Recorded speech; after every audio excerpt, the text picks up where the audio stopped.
AI generated video doesn't have to mean soulless AI slop if you use it the right way, like I'm going to show you in this video. It unlocks creative concepts that before weren't even accessible to solo YouTubers or content creators. This is how I used AI generated video in a more soulful way without resorting to AI slop. So for the concept, I wanted to make a video where I would share some of my tips, some of my learnings from being on YouTube for 6 years. I could have just filmed myself talking to the camera like this and sharing those tips, but I wanted to create something a bit more creative and engaging. So I had this idea to be interviewed by someone and in that interview share the tips.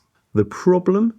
I'm a solo creator and I don't have anyone to do the interviewing for me. Could AI generated video help me?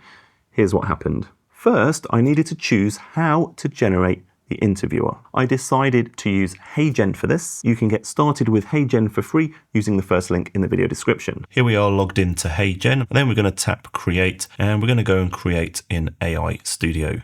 We're going to use this script. I is the interviewer and M stands for me. I changed from vertical video to landscape mode to give more options when I got to the edit later. Next, I chose an AI avatar scene that looked more like someone interviewing me over Zoom. I wanted a less formal look for the generated video, so I chose someone sitting behind a desk. Next, I wanted the interviewer's voice to match the vibe of the interview I was going for. So I tried a few different options. Hey there.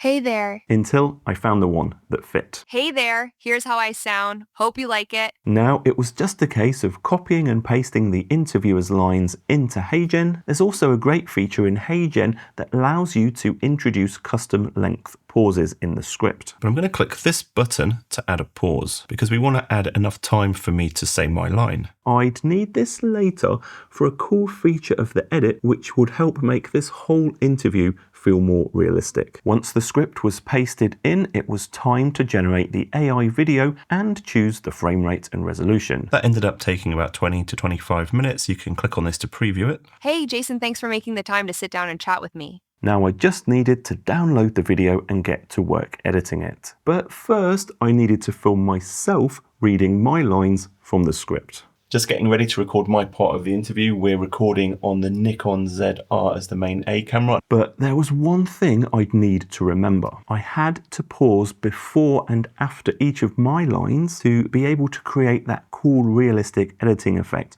I was planning later. Alright, I'm going to try not to sound fake when I'm doing this, okay? No worries, I'm so glad to be here. Yeah, it'll actually be 7 years in just a few weeks' time. Alright, that's a wrap. Now I had both the AI generated video and my video, it was time for the fun bit, the editing. Hey, Jason, thanks. There's the AI clip that we just downloaded, and here's my responses. I edited the video in DaVinci Resolve, and I've got a dedicated YouTube channel called DaVinci Dojo if you want to learn how to use DaVinci Resolve. I'll link to that in the description. I started off by cutting up the interviewers and my responses based on the script to get everything flowing the way it should.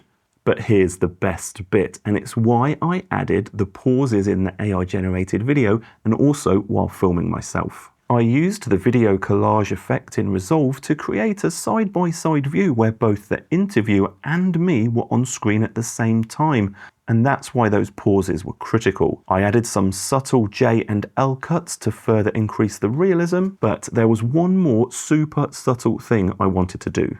And the final thing I'm doing here, just to make it sound a bit more realistic, is I'm going to go and add a little bit of background noise. I'm using Epidemic Sound to get these sound effects. If you want a free trial, check out the link in the description. So we'll just go to sound effects and we'll just drag that to the timeline. Let's take a look at the finished video, and don't forget to click the first link in the description to try out HeyGen for yourself for free. Hey, Jason, thanks for making the time to sit down and chat with me. No worries, I'm so glad to be here. You've been on YouTube for 6 years, is that right? Yeah, it will actually be 7 years in a few months' time. Wow, has it been hard? Yeah, at times. And I guess that's my first tip for new YouTubers, is that it's a bit of a roller coaster. Sometimes views will be up and sometimes views will be down. But the best thing really is to think of it like a 10-year marathon. 10 years? That goes against what a lot of people think about going viral overnight. Yeah, if you see the channel as a 10-year project, it really helps with those ups and downs in view count. it helps with your mental health, and really you're not always looking for that one-hit video. So it's like building up a body of work rather than individual videos? Exactly. Have you ever thought about quitting? Have I ever thought about quitting? Yeah, probably 2 to 3 times actually. Can I ask why? Yeah, sure. Well, I think it was that feeling that I had that what I was doing didn't actually matter, or in a way that it felt like there was no meaning to it. And I think that feeling was really driven from the YouTube analytics and me concentrating on them and not seeing them go up, basically. But then I'd get a lovely comment from somebody saying that, oh, I'm really happy I found this video. I've just watched 20 videos and this was the only one that made sense to me. So those kind of comments kind of kept me going in a way. If you could give 3 tips to someone that's just starting their YouTube journey, what would they be? That's a great question, actually. There's so many I could think of. I think the first one would probably be that you're not your YouTube channel. And what I mean by that is that you shouldn't confuse your own self-worth with how your channel's doing. So you're not your channel, you're a human being and you have a YouTube channel, you're doing YouTube, you shouldn't, your mental health is really important. You shouldn't equate how your channel's doing to your own self-worth. Second would probably be to start your channel knowing more or less who your target audience is going to be. And that's kind of cliche advice, but when I started this channel, I didn't really think that through enough. If you know like who you're making the videos for, then it just gives you more clarity about what video you should make next.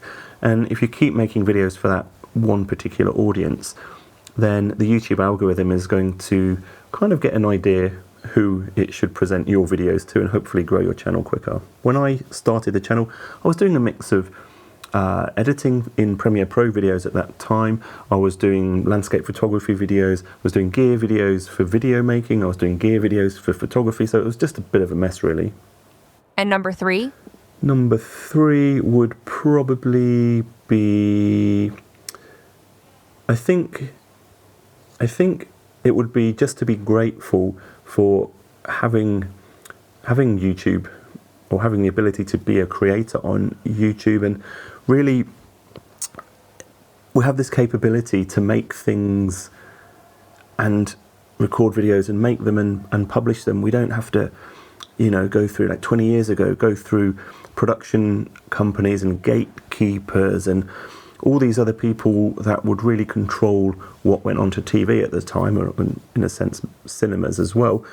But now we can have a channel and we get to choose what to make. We get to choose the audience we want to serve.